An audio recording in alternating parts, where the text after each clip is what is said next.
Hey guys, I'm Josephine. I'm here today with Chris Wright in East Nashville.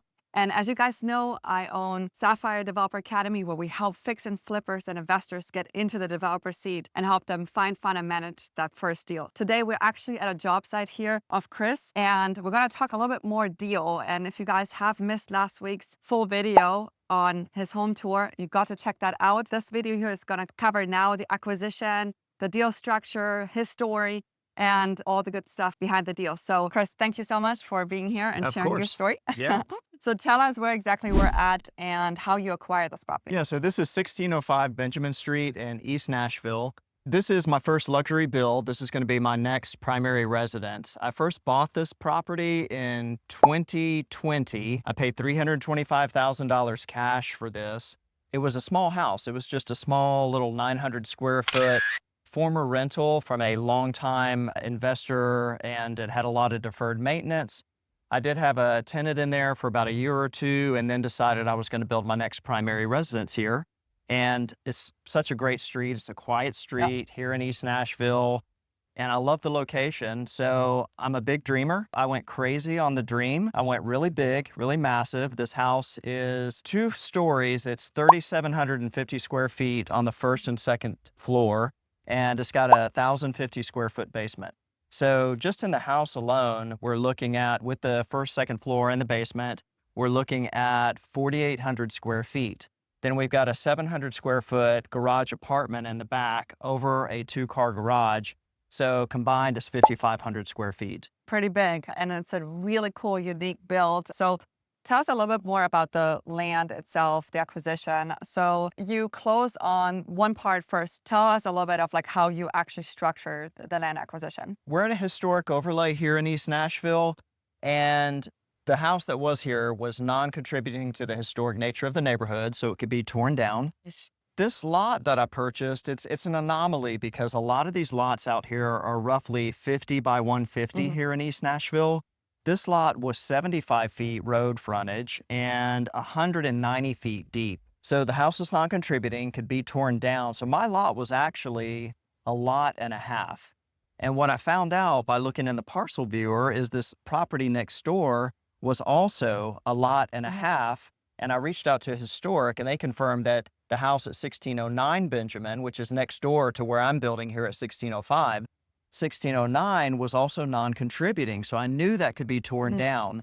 So strategically thinking ahead, when I build my house, I intentionally pushed that house, the new house, all the way off to the side setback. So that house is 5 feet off the side setback. It's a 34-foot wide house. But ultimately, you ended up essentially moving it further to the left so that you could get an easement that ultimately onto the right-hand property to cover the driveway, but then still for someone else to be able to build next door. Once I found out that 1609 was non-contributing, could be torn down, I knew one day I was going to acquire that property. I was willing to pay the owner is more than anybody else in the neighborhood, because combining the 2 lots, I would create a 3rd lot out of thin air just by rolling it back to the old lot lines. I could create 3 50-foot wide lots. So most people might build this house centered up on that 75 feet, but me thinking strategically ahead, I said, I'm not going to do that. I'm not going to waste that opportunity to pick up a middle lot for free.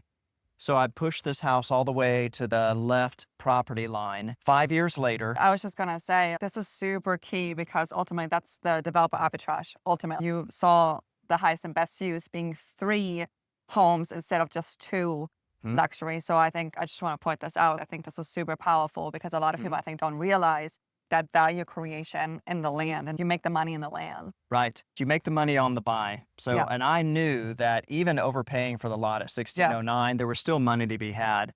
So this is where zoning comes in, and zoning is so important. Zoning it's not everything, but it is at the top of the list of priorities of understanding zoning so that you can understand highest and best use. So being able to look in the parcel viewer and see that there were old lot lines running between 1605 and 1609, I knew that I could create 1607 in the middle. So it took me 5 years to acquire the property next door. So I was patient, I was persistent, but I had the vision And I just stuck to the vision and my goal to acquire that property and create 1607 in the middle and either develop those Mhm. or flip Yeah. those. And that's what I did. I got 1609 under contract earlier this year. I started shopping it around 1609 plus 25 feet of 1605. I would need to give up 25 feet on the right side here to add to that 75 feet to create two 50-foot wide lots. And that's what I did. I got a partial lien release from my construction loan lender. They released the 25 feet at 1605. I then shopped around that 25 feet plus the 75 feet here at Yep. 1609. For context, I overpaid. I paid $600,000 for 1609 Benjamin Street.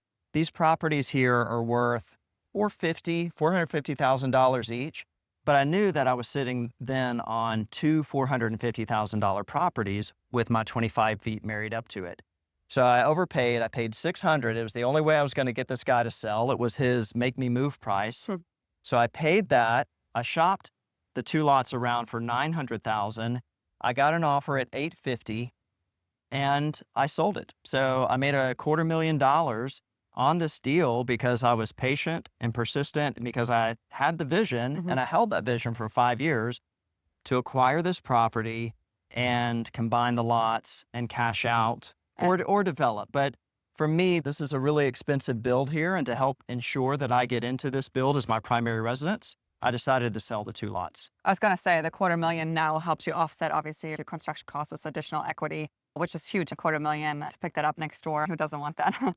So tell us a little bit more about, you said 5 years ago. At the time, Yeah. 5 years ago, you were more so investing. You actually bought some rental properties. You weren't per se developing at the time just yet, but you had that foresight into developing. You had, like, I think, done your other personal residence with a builder, right? So Yeah. can you give a little bit some perspective of where literally, what is it today? It's July 2026. So 5 years ago, 2021, July. Where were you at that point in time? So I had already done my first new construction project with Key Quinn of Peros Group. So I acquired the property not too far from here, near 5 Points, and brought Key in as a partner. So we took down, it was an old ranch home next to the shops at Fatherland. We took that down 50-50, and then we built 2 units. So Key built those, Peros Group built those. And my intent was to move into one, and Key took the other one as a spec build. So that was my first new development, my first foray into new construction. So that build, we acquired that in 2018. We built that through 2019 and part of 2020, and I moved into that in late 2020. Then I had another project with another builder, Adagio Development, that's David Morgan, and I acquired a property on Cahal, and David and I built that we actually had that going in 2020, and we pre-sold those in 2020 and cashed out of those in 2021. So as a hedge against COVID, we pre-sold, and that was the wrong play. That was one of these things that I paid tuition. Anytime you don't maximize your returns, I look at that as the cost of tuition. And what I learned was, at least in that scenario, we should not have pre-sold. So be selective if you do decide to pre-sell something. Yeah. Because we did leave a lot of money on the table, but we still made a lot of money as well. But that was my second development, was an HPR with David Morgan. What was like your full-time gig at the time? Well, okay, so actually, prior to that, I was a graphic designer and multimedia producer for a healthcare company, and I did that for 11 years with this company. They were acquired in 2016. I was let go at that time. But right before I was let go, I did my first wholesale deal. So I was going to real estate investor meetings. I was learning all kinds of different strategies, and I was learning about wholesaling. So I was driving down Riverside here in East Nashville, and I saw a for sale by owner sign, pulled over, got the number, found out that they were asking $250,000 for an oversized lot. So actually I didn't understand all the zoning back then the way that I did now, but I knew enough to know that this lot was twice as wide as the other lots on the street. So I went to planning and asked them in person, would you support a subdivide of this property? Because if they would, I knew I would have not just a 2 build, but I would have a 4 build. And at that time, that would have increased the value of that property from $250,000, the owner's asking price, to $350,000 to $400,000. Building pads back then were going for about $100,000 per building pad here in East. So the owner, I put it under contract with the owner at his asking price of $250,000. After planning told me that they would likely support a subdivide. So once it was under contract, I took that plus the word from planning to another developer, a guy named Devin McGlish. And Devin offered me $350,000 over the phone for this, what was a single lot, and he was going to take it through the subdivide. I didn't even have to take it through the subdivide. So I gave him a discount, building pads for $100,000. It should have been a $400,000 value.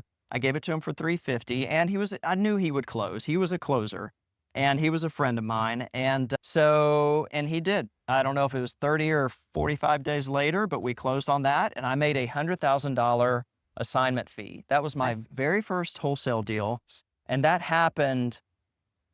closed about 2 weeks before I was let go at a company I had worked for 11 years. Wow. So that $100,000 that I picked up as a assignment fee, that was my runway. That was my runway from 2016, 2017. That's powerful.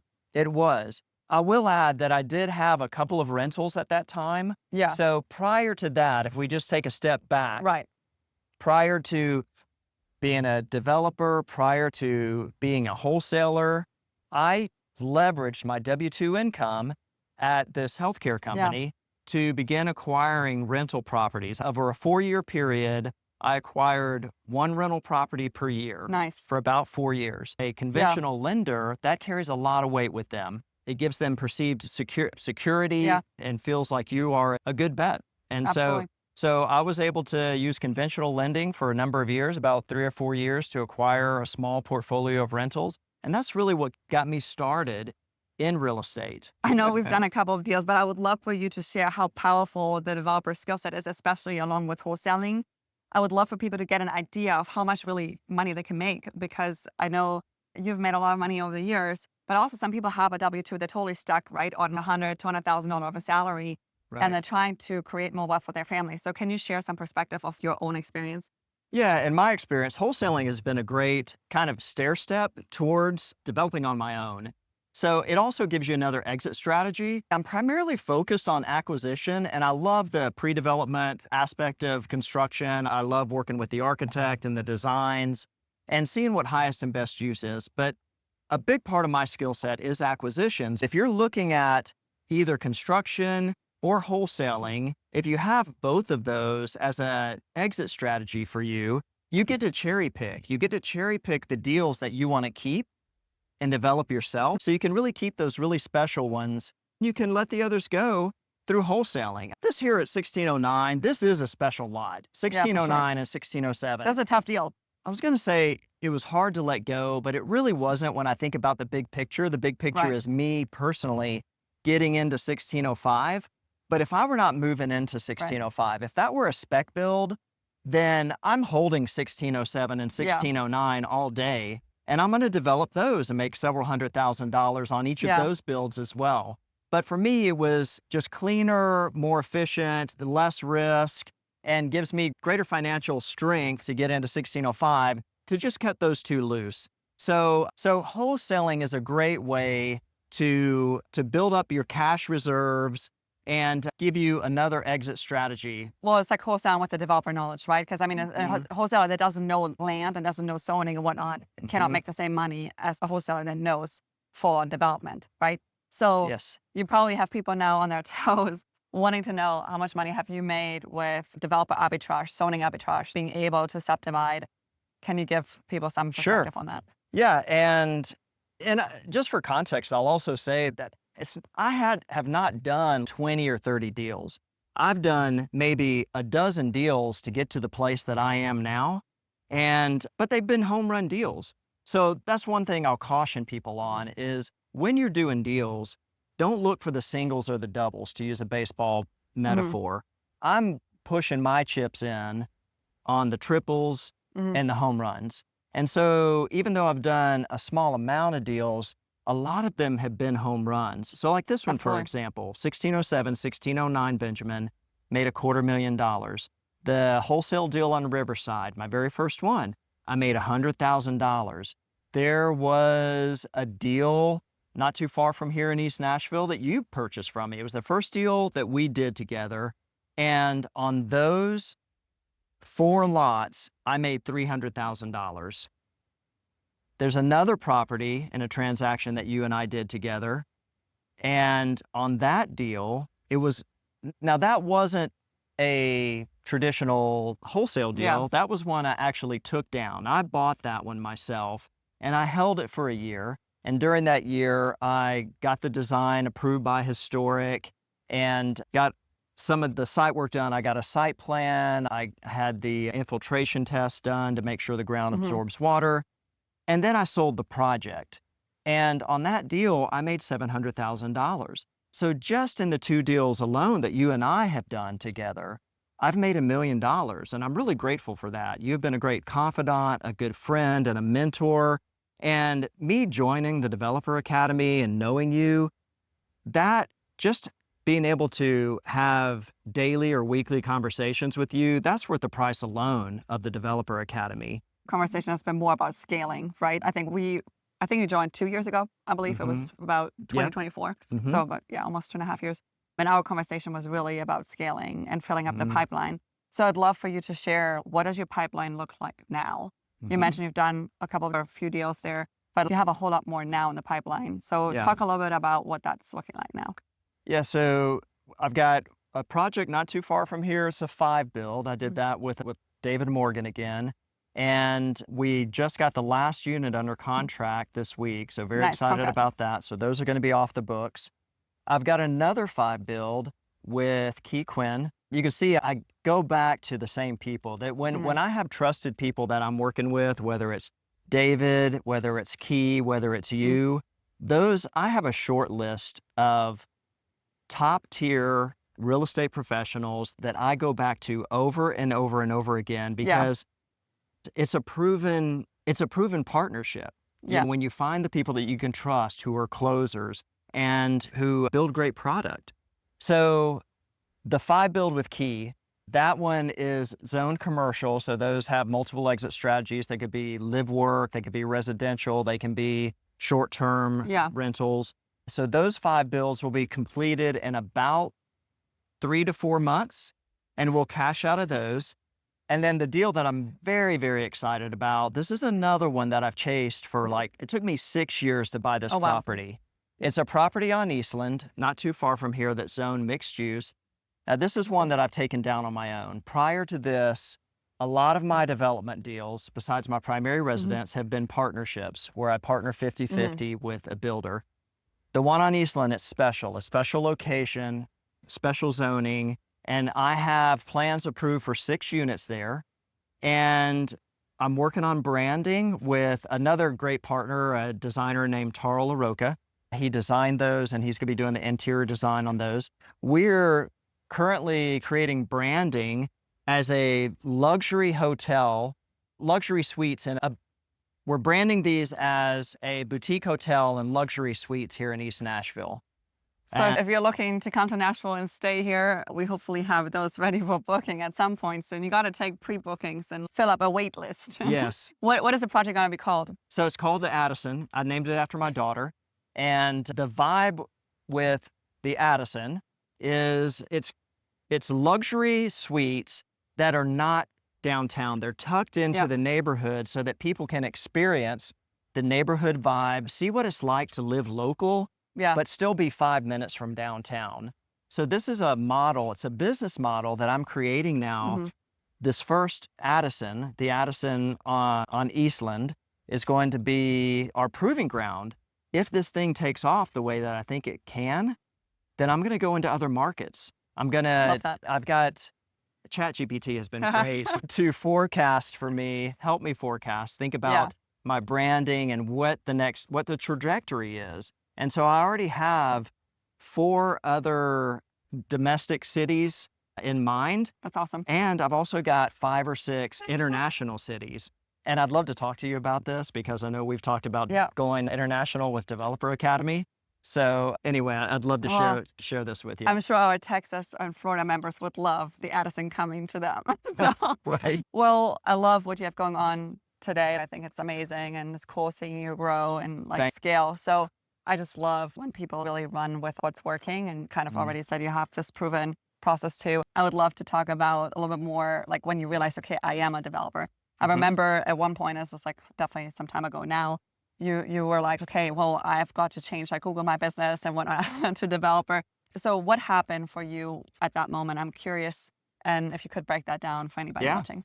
I can remember the time frame when I started calling myself a Yeah. developer is when I was in the Developer Academy. Mhm. So prior to that, I'm a realtor as well, and I've been an investor with rentals, flips, wholesaling, and a little bit of new Yeah. construction. But I was still calling myself a realtor investor. Mm. But when I got into the Developer Academy, a light bulb went off, something Mhm. switched in me, and with confidence, I started calling myself a developer. Mhm. I knew that's what I was.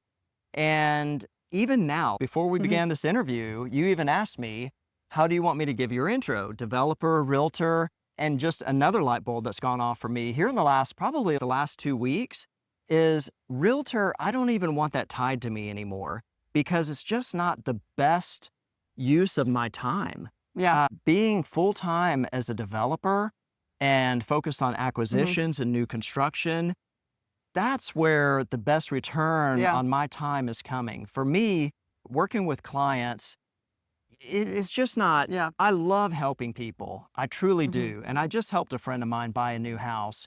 But for me, it's a lot of Right. time with not a lot of return. Yeah, and the developer side quickly outpaces pretty much anything else. So absolutely. Yeah. So I love being part of these identity shifts as they're happening because I Hmm. think it's so powerful. I think that's what really keeps a lot of people also from taking action, like or positioning themselves the right way. So in your own words, like how important do you think it is to know how to position yourself based on your experience over the last years? Being able to pitch yourself, knowing sort of your identity, who you are, and letting other people know what you're up to, what you're trying to do, who you are, and Right. so that future casting, if you will, right? Sharing your vision. Right. Well, everything that we do, Hmm. it starts with a dream. It starts with a thought. And when I had that thought to embrace the title developer, I just never looked back. Yeah. So once you cross that threshold, you got to believe it yourself with any of the stuff that we do, Yeah. whether it's building a grand home, whether it's making $1 million a year, whether it is being successful in whatever you do, you've got to believe it. And so being in the Developer Academy, I just believed I was a developer. I think what happened while I was in the Developer Academy is I began to look back and Hmm. reflect at what Yeah. I had done up to that point and having a vision for my Yeah. future that was bigger than where I had been Hmm. prior to that Hmm. point. I just said, this is what I am. I'm a developer. And I think there may have even been a conversation that you and I had that kind of got me to that threshold and helped me to step over to say, hell yeah, I'm a Yeah. developer. And I've never looked back on that. Hmm. And so I think that's really powerful. So now you're even co-hosting academy calls and whatnot, and like Hmm. essentially we just soft launched the Developer Elite. I would love for you to share your experience also and like how it's been like working with me and that scaling component. Hmm. Obviously, we have some people that are working on their first deal, and then we have people that are now really trying to more scale and do multiple deals, trying to build a pipeline. So, what has been like the most beneficial in working with me so far? So, okay. Well, obviously, the connection, you have Mhm. been, as I mentioned, a great partner in some of these transactions. A couple of the transactions that we have done have helped me to get to the next level. They've Mhm. helped me to level up. And it's because you're a closer and because when you say you're going to buy a property or develop something or you're going to work with me on a transaction, you get it done. And hopefully that's getting both of us to the next level. Yeah. So the other piece is with all the information that you share in the Developer Academy, you have all videos, you have all the forms, you have templates that are easily accessible by me or any of the other students in the Developer Mhm. Academy. And they're right there at our fingertips, one mouse click away. So all of that is super valuable. You can go back and you can review the archives and see, find about just about any information that you need, because you've got over 2 years of content, weekly content. 3 years. 3 years Two and a now. half, 3. So it's a lot of content. We And do. if somebody is really ambitious and really hungry, if somebody is starting from zero, they could, instead of going to school or Yeah. instead of going to get a realtor license, they could sign up for Developer Academy and just dive in to that library of content. And if somebody really had an appetite Yeah. for taking in as much of that content that's there, they'll come out on the other side with the confidence and the know-how Yeah. to do any of the stuff that we're talking about: wholesaling, flipping, new construction, any of it. It's Yeah. all right there. You see it, Mario, Reggie, and other folks. So now, how important do you think it is to have a soundboard in Yeah. terms of discussing deals? Hey, what do you think of this deal? Am I missing something? How Yeah. important is that to you? Yeah. So the cost to get into the Developer Academy, it's worth it just to have direct access with you, because a lot of the deals that I find, I'll run them past you. So just having that access to you is invaluable. You've got a lot of great knowledge. You have way more knowledge than I do. There are certain things that I go deep in, like understanding zoning and highest and best use, and I love design. But you have a great breadth of knowledge. And so being able to reach out to you and have easy access to you is super valuable. Yeah, we're trying to build with the developer elite also the community of people that are just looking to scale, right? Looking to full-on build, develop, and for people to build full-on development companies, operations, right? So I know now you're diving more into marketing and that operational side and whatnot too. Right. And I think the Addison is pushing that, which is awesome. So do you have any kind of advice for a person that is trying to scale? They've done a deal, but now they're looking to really fill up a pipeline? Well, that's even something I'm working on myself right now. So I need to create a deal funnel. And I would say for anybody that's wanting to be successful, you're going to have to find more than just a one-off deal here or there. And I think I've been lucky because that's the way I have operated. I'm a solo entrepreneur. I don't have a team, but I'm now at a stage in my development in my career where I believe I do need to build a team, and I do need to build a deal funnel or a land funnel. And that's something I'm currently working on, because the more opportunities that you have coming into your inbox, and whether you have a VA to help field those phone calls or those emails, there's ways you can build a team without even hiring somebody full time. You could build a team like a VA, somebody that's relatively inexpensive to help you. But the way I've done it has been methodical. It's been slow and steady. I mentioned this deal, the Eastland deal, those took 5 and 6 years to acquire. Now, I will say it doesn't always take 5 or 6 years, but I will say you're laser focused on East Nashville, and you kind of know exactly which properties also you wanted. And now for someone that's looking though to find their first or next deal, trying to scale, your philosophy is to be hyper focused on one area. Yeah. Right? That's like your stick, I will say. Yeah.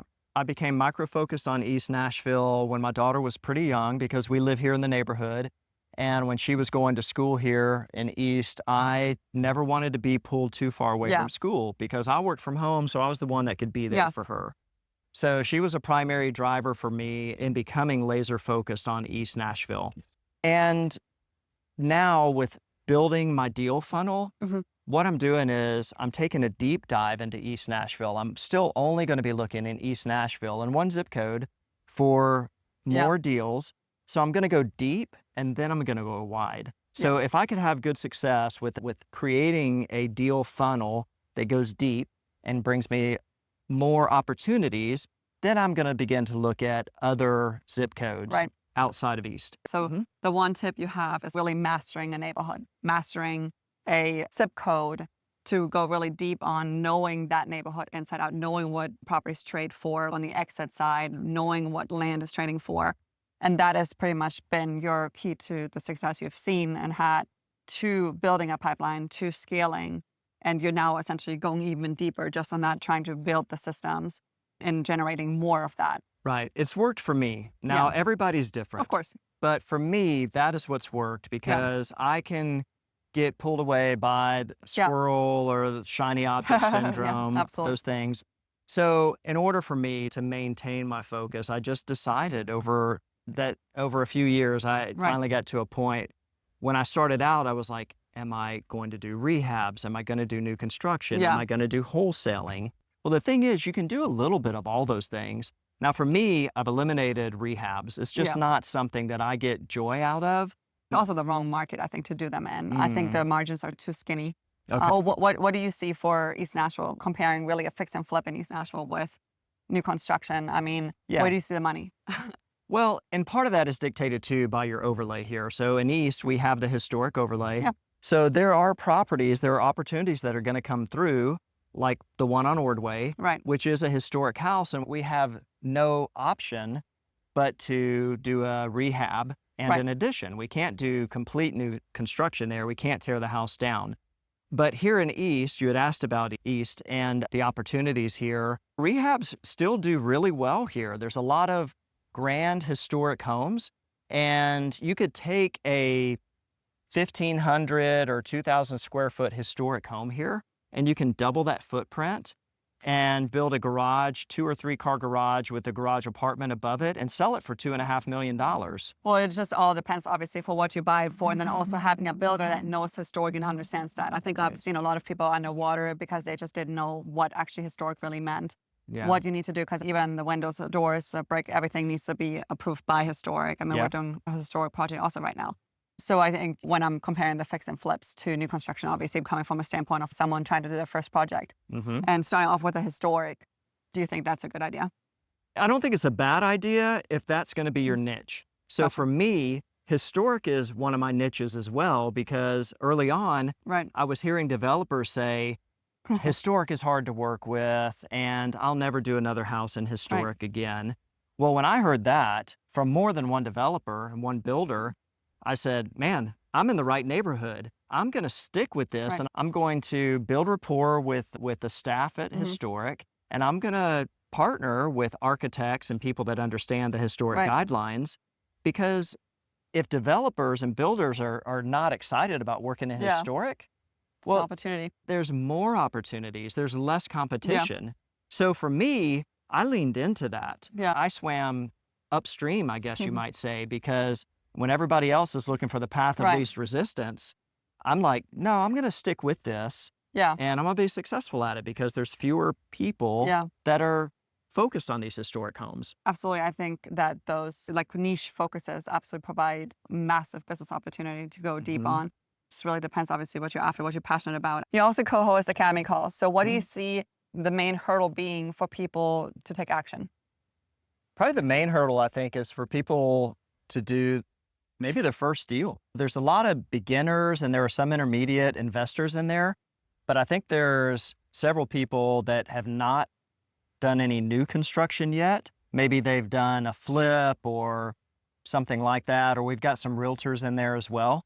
But I think the first hurdle is you've just got to get out there and find that first deal and just push your chips in. You got to believe in yourself, make sure that you understand the numbers, understand highest and best use, and make sure the deal is a triple or a home run. And if it is, you're betting on yourself. And if you feel confident that you trust your knowledge that you've learned and that you have found the right deal, push your chips in. At some point, you've just got to take that leap. You've got to jump. Confidence is a big one. Yeah, you're not alone. You've got the academy, you've got other realtor friends and developer friends that can help you and support you along the way. Having that community is really important to get you through what you're going through in case you run into any hurdles or just to celebrate your wins. Now, when we flash back to when you first started and you had not developed yet, with all the knowledge that you have today, right, and being also in the academy community, what would you tell someone starting out, really just trying to make the decision, what's development for me? Am I going to do this? Yes or no? You've got to take the first step, and you've got to do stuff that you may think is hard in the beginning. So when I started off, I had a full-time job. Yeah. And there are local real estate investor groups. And that's where I started. Yeah. That's where I started to acquire my knowledge base about flips, about wholesaling, about those things, about Yeah. rentals, and where I began to network. But there were days where they would have these meetings and I was leaving work and I'd be tired. Yeah. And I had every excuse in my mind to not go. We all have been there. But you have to show up, Yeah. whether it's a local real estate investor group, whether it's the Developer Academy, whatever it is, if it's a developer breakfast, there are so many opportunities out there to have community with other investors, developers, and real estate professionals. You've got to get out there, whether you're tired or not, whether you feel like you're an introvert or not. I'm a slight introvert, so it's hard. I have to push myself to go to Yeah. these larger group events, but pushing myself to go to these events Yeah. is what's given me the knowledge base to get to the next level. And every next level, it's always a step up, a step up. Absolutely. And so you've got to push yourself. You've got to push yourself, and that doesn't cost you much. That's just your time. We're not talking about a financial risk here of hundreds of thousands of dollars into development. We're talking about maybe a couple of $100 a year for a membership to a local RIA or the cost of Developer Academy. But just a cup of coffee at developer breakfast, that's something anybody can do. And you get out there and you network, and you're going to learn some new skills and some new skill sets that are going to help get you to that next level. Yeah. You bring up community ultimately, like being part of a community, showing up and like really being a sponge, like learning from other people, right? So you've been also to Developer Academy. It's like this morning we actually just had our last one, a great turnout, almost 20 people. So that group is also steadily growing. We have another happy hour tomorrow. How much has you being in the community helped you overall, being able to, talk things through? Yeah, Things through. that's been good. Really, my main contact is you at the Developer Academy, because there's a certain level of expertise that you have. Whereas the Academy I do see a lot of beginner and intermediate folks. And it's great to run my projects past the group in a group format to get feedback on our weekly calls. But honestly, the most value that I get is from being able to connect with you anytime I need to reach out and say, hey, what do you think about this? Am I doing this right? Yeah. And you'll give me your honest feedback, which I appreciate. And that helps me, that helps inform me to then make a decision about how I go forward. Cool. Well, thank you so much for your time. Of course. And I love seeing what you're building. I loved the home tour last time. So I love that you're also a big part now in the Academy, like sharing your knowledge with others and helping shape that elite program. I hope that we get a whole lot more of experienced developers now together here next, and for us to have that mastermind. And I think that's really powerful to just be part of a community, of a group where you can have soundboards, for what you're working on. Right. If you're looking to get started in development, check out the link down below to our roadmap. That's just our free guide that's going to get you started. Now, if you know that development is your next step, you're already working on a project or you're trying to scale, make sure to DM me, start on Instagram, and my team will be in touch with you. Now, if you saw something in the video, you have more questions, or hopefully got some value, please comment down below. We'd love to hear from you. See you in the next video.